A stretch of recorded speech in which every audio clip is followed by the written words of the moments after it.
Janabi Speaker, with all due respect, I have been insisting that you should give me a point of order. There is very important point to be brought to the notice of the Parliament.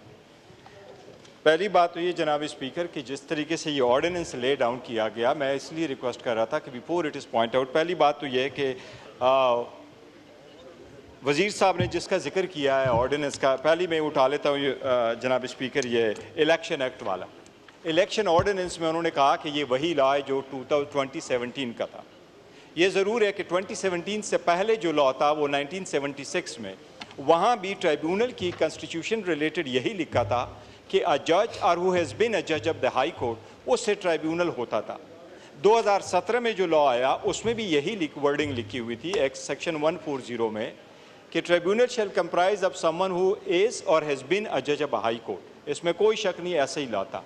लेकिन ये law amend हो गया था, parliament ने amend कर दिया था, और ये सेक्शन 35 अब जो एक्ट था वो 2023, ये 5 अगस्त 2023 को इस पार्लियामेंट ने अमेंड कर दिया था।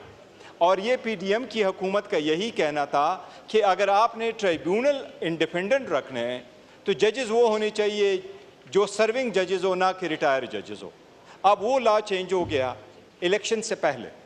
अब इस सुप्रीम कोर्ट की जजमेंट्स मौजूद हैं। वो सुप्रीम कोर्ट की जजमेंट्स ये सबसे पहले इनके सामने हवाला है, वो जावेद जब्बार साहब वाला केस था, 2002 में आया था, जिसमें कानून ये चेंज हो गया था आफ्टर द जनरल इलेक्शन कि जो नेशनल असम्बली का इलेक्शन हार जाए वो सेनेट का इलेक्शन नहीं जीतेगा। सुप्रीम कोर्ट ने ये होल्ड कर दिया था कि इलेक्शन से पहले ऐसे चेंजेस होने चाहिए थी, ना कि इलेक्शन के बाद।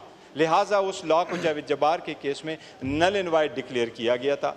इसी तरीके से लोकल गवर्नमेंट का एक्ट MQM वाले भी सुप्रीम कोर्ट लेके आए थे, जिसमें वोटिंग का एक प्रोसीजर चेंज कर दिया था लोकल गवर्नमेंट है, और सुप्रीम कोर्ट ने वो भी होल्ड कर दिया था कि लॉ में फिर वो चेंजेस नहीं हो सकती। तो सबसे पहली बात है कि हमारी उनसे यही रिक्वेस्ट थी कि आप समरी मूव करें और उस ऑर्डिनेंस को आप जो प्रोमलगेट कर चुके थे उसको रिकॉल करें थ्रू अनदर ऑर्डिनेंस, क्योंकि वो सुप्रीम कोर्ट के ऑर्डर की वायलेशन है। और उसमें ये नहीं लिखा हुआ, उस जजमेंट में बिल्कुल उस ऑर्डिनेंस में नहीं लिखा हुआ कि notwithstanding anything contain in any other law for the time being in force including judgment of the supreme court. इस पार्लियामेंट का फ़र्ज़ है कि वो पॉइंट आउट करे और वो इन पर एक्शन करे। योर ऑनर, बिफोर जनाबी स्पीकर, पहले ऐसे कि वो ले करते, एक पहली बात तो ये कि वो गलत है, इसलिए इनको मूव करना चाहिए था। अब जब दोबारा एक और इन्होंने अभी ऑर्डिनेंस मूव कर दिया, इलेक्शन ऑर्डिनेंस आपके सामने, ये क्यों मूव कर रहे हैं इस पार्लियामेंट में? पार्लियामेंट में आप करते कानून और यून के मुताबिक आप चले। ऑर्डिनेंस आपने प्रोमलगेट कर लिया था 27 मई को कानून के मुताबिक उसके 120 दिन का टाइम है। 120 दिन, ये आर्टिकल पढ़ ले योर ऑनर, ये तो इन आर्टिकल्स की वायलेशन है इटसेल्फ, ये तो आइन नहीं कह रहा। ये आर्टिकल की पढ़ ले जनाबी स्पीकर, अगर आपकी इजाज़त हो मैं आपको आइन पढ़ लेता हूँ। ये देखें ना आप, ये गैर यकीनी तौर पे रख लेते हैं। इनका मतलब ये है कि एक मैसेज चला जाए कि पार्लियामान की बेकिंग है इस लॉ को। इसकी कोई पार्लियामान की बेकिंग नहीं है, ये सुप्रीम कोर्ट की जजमेंट की वायलेशन है, 2 जजमेंट्स की। ये आर्टिकल जनाबी स्पीकर आर्टिकल 89(2) है, जिसके तहत ये उन्होंने ये ऑर्डिनेंस रखा है। आर्टिकल 89, मैं दोनों ये भी पढ़ लेता हूँ, 73 भी पढ़ लेता हूँ।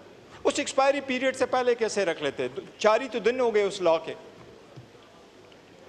जनाब स्पीकर आर्टिकल 89 कहता है द प्रेसिडेंट में except when the Senate of the National Assembly is in session if satisfied the circumstances exist there which render it necessary to take immediate action, make and promulgate an ordinance as the circumstances may require. Now 2 में लिखा है an ordinance promulgated under this article shall have the same force and effect as an act of a parliament and shall be subject to the restriction as power of the parliament to make law, but every such ordinance shall, number 1, A, shall be laid before the National Assembly if it contains provision dealing with any of the matters specified in class 2 of Article 73. जनाबी speaker, ये तो article 73 class 2 का ordinance ही नहीं है। वो अगर ordinance नहीं था तो आपने कैसे पार्लियामेंट के सामने रखा? आप पार्लियामेंट के सामने तब रखते जब 180-120 दिन एक्सपायर हो जाते। किसका? अब आगे मैं पढ़ लेता हूँ। And shall stay and repeal at the expiry of 120 days from its promulgation, or if before the expiry of that period a resolution disapproving it is approved by the assembly upon the passing of this resolution. اگر assembly 120 دن سے پہلے resolution pass کرے وہ لا ختم ہو جائے گا. Otherwise آپ نے اگر پروملگیٹ کرنا ہے وہ تو اس دنوں کے بعد آپ نے کرنا ہے, جب دن پورے ہو جائیں گے آپ نے اس کو ایکسٹینشن دینی ہے. آگے پرووائزو لکھا ہے, provided that the National Assembly may by resolution extend for a further period of 120 days and it extends repeated the expiry of that period.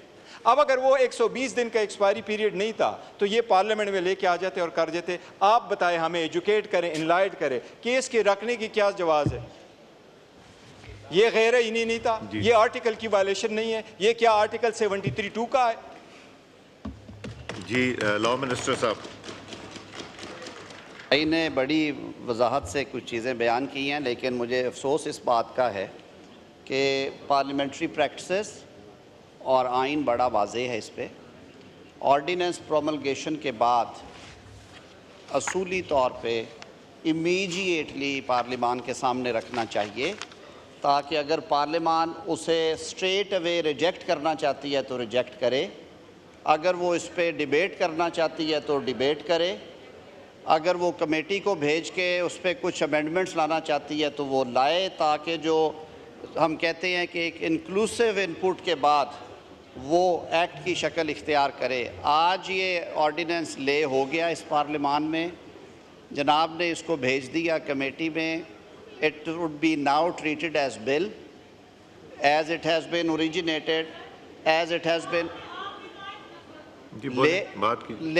میری بہن مجھے موقع تو دیں, سن تو لیا. اب یہ اس ایوان کا اختیار ہے اور یہی آئین کی منشا ہے, یہی ہمارے رولز آف پروسیجر کہتے ہیں کہ یہ ایوان اس کو قانون کی شکل دینے کے لیے, یعنی کہ ایکٹ آف پارلیمنٹ بنانے کے لیے اس پہ ڈیلیبریٹ کرے گا اور پھر اپنے ووٹ کی طاقت سے اس کو پاس کرے گا یا اس کو ریجیکٹ کرے گا ود اور وداؤٹ امینڈمنٹس. تو یہ اختیار اس ایوان کا ہے. آپ نے تو شکوہ کیا کہ جی آپ نے کیوں اندھیرے میں ڈال دیا ہے, ہم تو آپ کے کہنے پہ فوری لے آئے ہیں آپ کے سامنے کہ لیں گے, آپ کے سامنے رکھتے ہیں. آپ اب ایوان کے سامنے یہ چیز آ گئی, کمیٹی میں اس کو ڈیلیبریٹ کر لیں, نہیں کرنا ہاؤس میں ڈیلیبریٹ کرنا ہے, یہ ہاؤس کا اختیار ہے. لیکن جو پریکٹس رہی ہے وہ یہی ہے کہ یہ کمیٹی کے سپرد ہوتا ہے.